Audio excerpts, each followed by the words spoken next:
Hey guys, welcome to the new movie. Today we're doing Rescue Rangers, Chip 'n Dale Rescue Rangers to remake the movie that's on Disney Plus. I rewatched it again because I saw it when it came out, but honestly I was like, do I remember this movie? I was like, I don't know if I remember this movie 100%. I know a lot of it, but I'm like, I want to watch it again because also I like it. So I was like, it's a movie I definitely would watch again easily. So I'm like, it's good. So let's jump into it. General Sauce, love the movie. It's great. This is how you do a remake, I think, for a movie, and it's cool. And they reinvent the characters and do something interesting with the story and everything about this. But yeah, so let's jump into it. This movie is also, first off, I want to mention this is a 2D/live action. It's like Who Framed Roger Rabbit, where there's live action characters and there's like 2D, 3D characters as well, so it's a little mix. I think it melds 2D and 3D really well together. It feels like they're all in the same universe and it works, and they all feel like it doesn't feel off, like they don't look off-putting on like enough references to all kinds of stuff throughout the movie. Everything from animation. Obviously, we have Disney because it's a Disney movie, tons of that stuff. Anything other animation stuff Disney owns.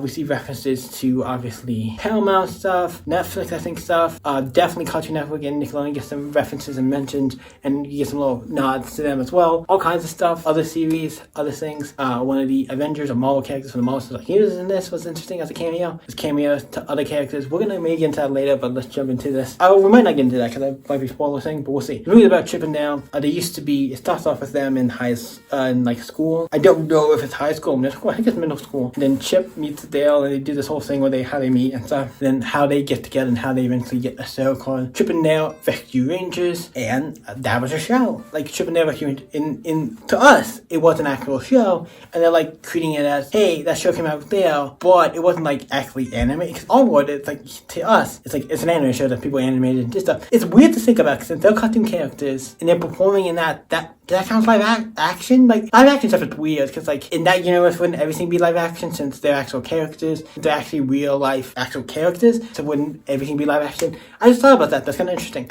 But they filmed Rescue Rangers and stuff. They filmed that as an actual show. Like, they're actors and they're filming and stuff. And then it cuts to them. One of them gets a deal for a new show. A deal, like a spy show. And it kind of like sets them off to where they eventually, the show gets canceled and the other one doesn't get past the pilot. And then eventually cuts to the future and they have to, eventually they meet up. One of them starts like doing that con thing, like going to cons and stuff. There's one thing I will mention, but I'll mention at the end. Because that's one thing I want to mention. Cameo. The one I want to mention one cameo. But we'll mention at the end. Cameos and stuff, because that's all kind of stuff. It's kind of spoiler stuff, so we'll do that near the end. The one I do want to mention, we have them, and they are at a convention, and the other one does like real estate, like does insurance and stuff. And eventually they meet because Monterey Jack calls and like, hey, I need help. They talked about these guys are after me. I owe money for cheese and stuff. And then there's like, yeah, and then like I'm gonna get talking about bootleg. There's these guys who are going around bootlegging, taking old cartoon characters, and like bootlegging them and stuff, and turning them into those, those awful bootleg movies you see. Yeah, they're like turning them into these awful bootlegs and stuff. It's fun premise, love it. The two Chip 'n Dale get together and they have to go and find, when they find out Monty eventually gets kidnapped, they go back to see the police because they were the last one to talk about it. They meet this other police girl who's with them and wants to help, but they are going off and trying to help Monty because like, hey, we know we have differences, we want to help Monty, he's a friend, we want to help him, and the journey of them going to find them. And then we find out, and there's also the police chief who's made of like claymation. He's like a Gumby like character, was fun, so he's there, the police chief. The other girl's working with them, and they're trying to find out stuff. And then throughout the movie there's cameos of a blaze of stuff. I don't want to say who the villain is, because I don't want to say it is. I will say, the only thing I'll say is it's a character you will know when he comes on. He is a established character, that's all I will say. But what they did with him, I thought was cool, to take a character like this, like, okay, you turned the tables on and did a fun story with it. I like it.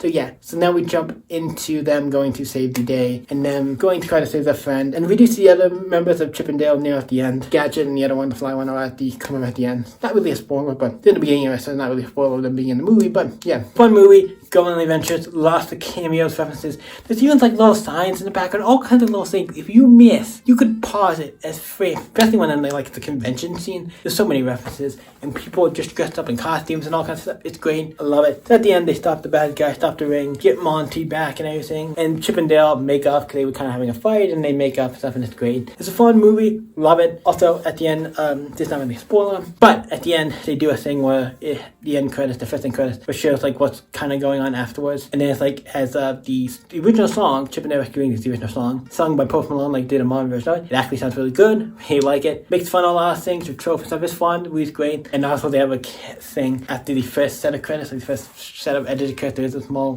clip to keep that in mind. But yeah, so I'm gonna go into spoiler territory now because the one thing I gotta talk about in this movie, all the cameos are one I have to talk about because I feel like he's a prominent character in this, and that they got the rights. Also, you can tell from this movie they had to have gotten some rights, got some act around, because you cannot just have a character from something that you don't own in your thing. Certain ones that might be just more like references and not really 100%. The one I'm gonna mention is the big one. I think one of the big ones of it that I want to talk about is in the beginning of it when they're doing the convention scene. I forget if it's Chip 'n Dale. Which one is it? I forget. Chip 'n Dale. Like I forget which one was doing the convention scene was Chip 'n Dale. I forget. Like I know the characters by like what they look like, but I forget like getting the names mixed up because it's kind of very similar characters and look very same. But the one who's doing the convention scene at the beginning, and we see the other characters. I'll tell you who the other two characters are. Lumar, whatever the candle guy from Beauty and the Beast, is doing the convention scene, and then we got Tigra from the old Avengers cartoon. I'm like, that's great. So Avengers, Marvel stuff. That's not the one I was talking about. Paul Rudd was the one I was talking about earlier. Can I just say that? Also, like new character, I'm gonna say now since I just talked about another adventure. Ant-Man's in the movie. Paul Rudd. He's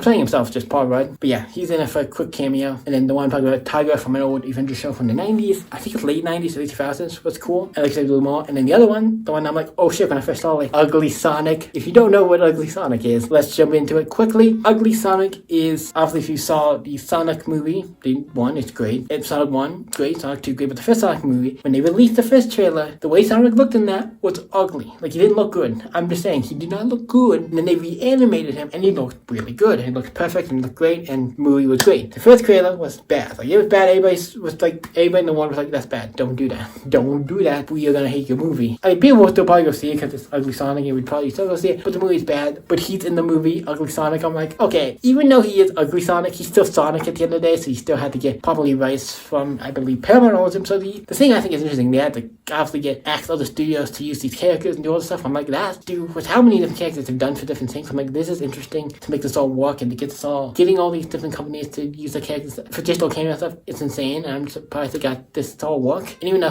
there's a lot of stuff that's just references because they couldn't maybe get the rights or stuff, but it's still fun. I enjoy it. It's lovely. Ugly Sonic was great, and I'm like, he was in it more than you would think. But he's great. I love him. So yeah, that was funny. Looking onto the rating, this is a movie that I really liked. It felt like a newer version of kind of Roger Rabbit. There's a lot of things that feel similar to that movie. That's the movie I feel like it's the most relatable to this in a lot of sense. But yeah, so let's jump into it. What do I rate this? Is it an 8 or 9? I'm gonna say 9 because I feel like I could easily go watch that again. I've watched this a certain time, I think, maybe watching it. Usually if I watch a movie more than 3 times, that means it's a good movie. I like it, so I'm giving it a 9. Not a 10. I don't think it's the best movie, but I think it does everything so well. All the connection. The camera stuff, like I said, it's bonus stuff that it gives. It's cool. It's cool. Also, I forgot to mention the cop guy in the beginning, the detective, the chief, like the chief of the police, claiming it's gonna be guy. It's played by J.K. Simmons. But that's also cool. So, what you guys think of Rescue Rangers? Chip 'n Dale Rescue Rangers? Let me know in the comments down below. You guys can always stay epic. See you in the next video, guys. Bye.